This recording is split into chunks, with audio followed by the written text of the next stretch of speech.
Good morning बच्चों। बच्चों, पिछली क्लास में हम लोग त्रयोदशा पाठा पाठ का अभ्यास प्रश्न कर रहे थे और हम लोगों ने पहला और दूसरा अभ्यास प्रश्न पूरा कर लिया था। आज की क्लास में बच्चों हम लोग इसी पाठ का, त्रयोदशा पाठ का तीसरा अभ्यास प्रश्न करेंगे, जो आपका संस्कृत वल्लरी की पुस्तक में पेज नंबर 64 पृष्ठ संख्या 64 पर दिया गया है। आप अपने साथ पेंसिल लेकर बैठे, अभ्यास प्रश्नों को आप अपनी पुस्तक में लिखते चलेंगे।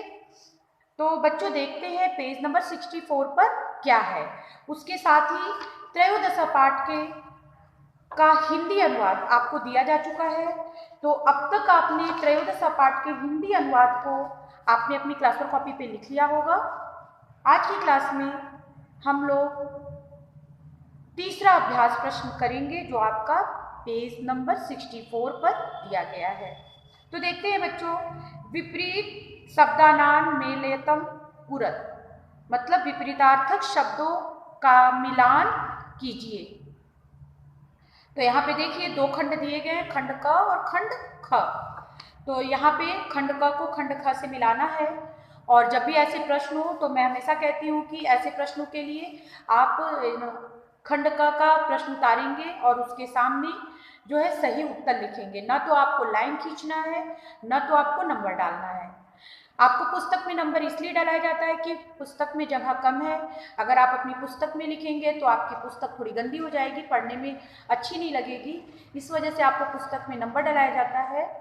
पर आपको एग्जाम में जब भी लिखेंगे तो आप शब्दों के सामने सही उत्तर को लिखेंगे। तो देखते हैं बच्चों, हमारा पहला शब्द क्या है। जीवितम।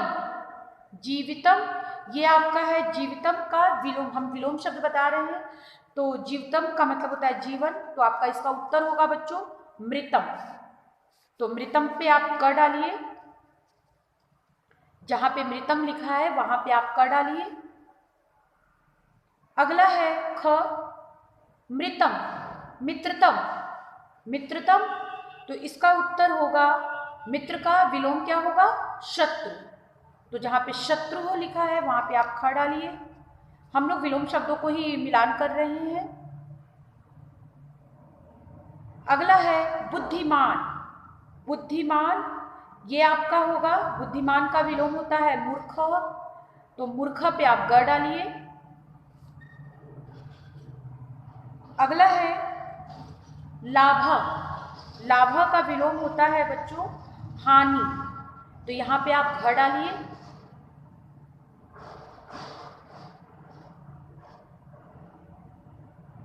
अगला है धनोपार्जन। धनोपार्जन, तो धनोपार्जन तो इसका होगा धन व्ययम। धन व्ययम, धनोपार्जन मतलब धन को कमाना, ठीक है। धनोव्ययम मतलब धन को खर्च करना। तो इसका विलोम होगा धन व्ययम। तो यहां पे आप अंगा डालिए। अगला है च, सत्यम। तो सत्यम का विलोम होगा असत्यम। और अंतिम है आपका सजीवम। छ है आपका सजीवम। तो इसका उत्तर होगा निर्जीवम। निर्जीवम। तो इस तरीके से आपने जो है सही विलोम शब्दों को मेल कर लिया। चलिए एक बार फिर से, अब मैं शब्दों के विलोम शब्दों के साथ उत्तर बताऊंगी। जैसे जीवतम का होगा मृतम, मित्रम का होगा शत्रु, बुद्धिमान का होगा मूर्ख, लाभ का होगा हानि, धनोपार्जन का होगा धन व्ययम, सत्यम का होगा असत्यम, और सजीवतम का होगा निर्जीवम। तो आपने इस तरीके से विलोम शब्द को जो है उनको अर्थों से मिला लिया है, विलोम शब्दों का मिलान कर लिया है। आपका जो क्रम बना है बच्चों, सबसे पहले आपने च डाला है, फिर आपका अंगा है, उसके बाद ख है, उसके बाद क है, फिर घ है, छ है और ग है। ये आपका सीक्वेंस बना है और उसके साथ आपको शब्दों के विलोम बताए जा चुके हैं। तो इस तरीके से तीसरा अभ्यास प्रश्न पूरा हुआ। आगे बढ़ते हैं चौथे अभ्यास प्रश्न की तरफ, जो आपका पेज नंबर 65 पर दिया गया है, 65, पेज नंबर 65 पर दिया गया है। उदाहरणम अनुसत्य प्रकृति प्रत्यय विभागम कुरत, उदाहरण के अनुसार प्रकृति प्रत्यय विभाग कीजिए। तो यहाँ पे जो है देखिए, आपके जो कॉलम है शब्द दिया गया है, उसके उपसर्ग बताने हैं, धातु और प्रत्यय बताना है। उपसर्ग, धातु और प्रत्यय। उपसर्ग आप जानते हैं किसी शब्द के पहले लगता है और प्रत्यय किसी शब्द के बाद लगता है, और जो धातु है उसी से हमारा रूप शुरू होता है। तो देखिए, जैसे पहला शब्द है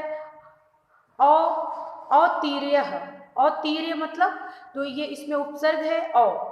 पहले उदाहरण से समझते हैं। जैसे विहस्य है, विहस्य आपका शब्द है, इसमें उपसर्ग है वी, धातु है हस और प्रत्यय है ल्यप।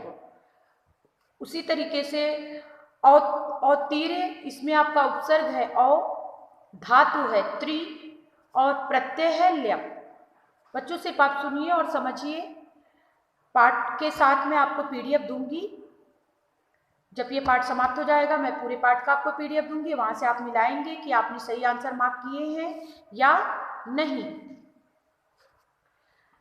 तो दूसरा है बच्चों ख, प्रणम्य, इसमें उपसर्ग है प्र, धातु है, धातु है नम और प्रत्यय है ल्यप।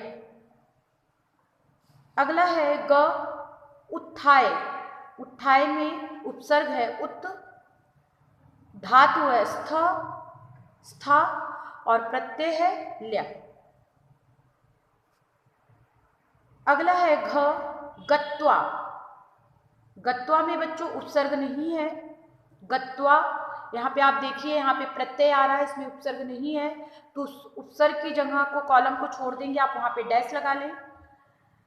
और गत्वा जो है इसमें धातु है गम और प्रत्यय है कत्वा।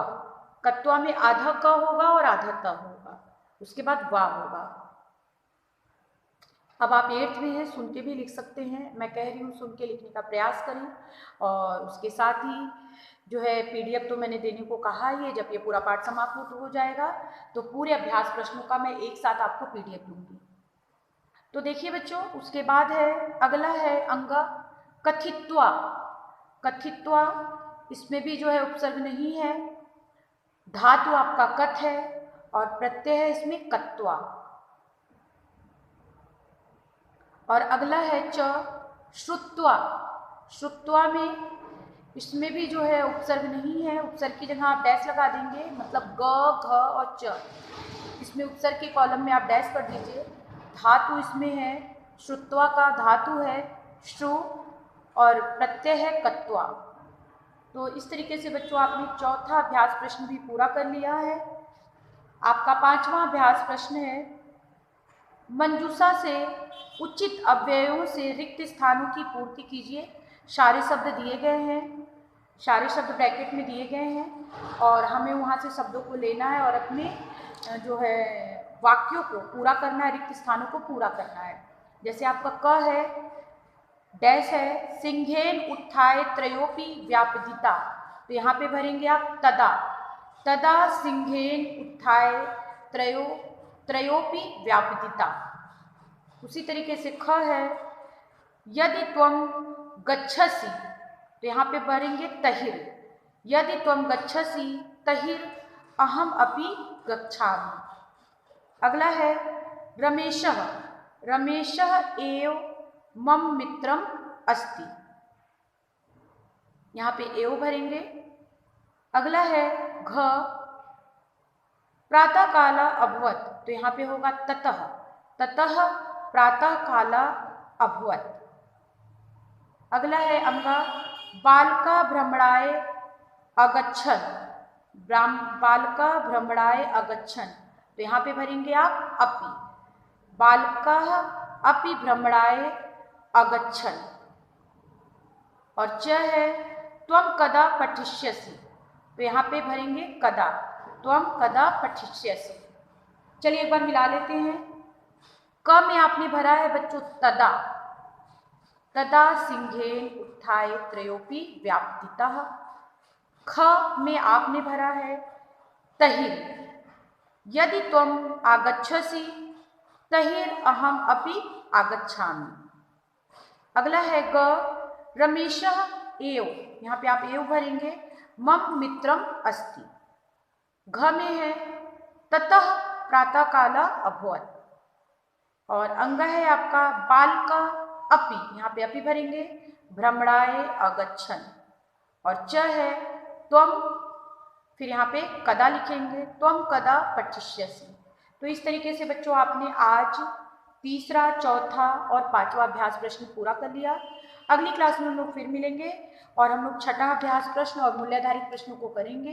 तब तक आपका काम यही है कि आप इस पाठ के, जैसा कि मैं पहले भी कही थी, कि जिन्होंने नहीं याद किया वो शब्दार्थ याद करेंगे, अनुवाद को जिन्होंने नहीं लिखा वो अपनी कॉपी पे लिखेंगे, और जितने अभ्यास प्रश्न मैंने करा दिया है, मतलब पहला, दूसरा, तीसरा, चौथा और पांचवा, इन अभ्यास प्रश्नों को आप अपनी पुस्तक में अच्छे से करेंगे।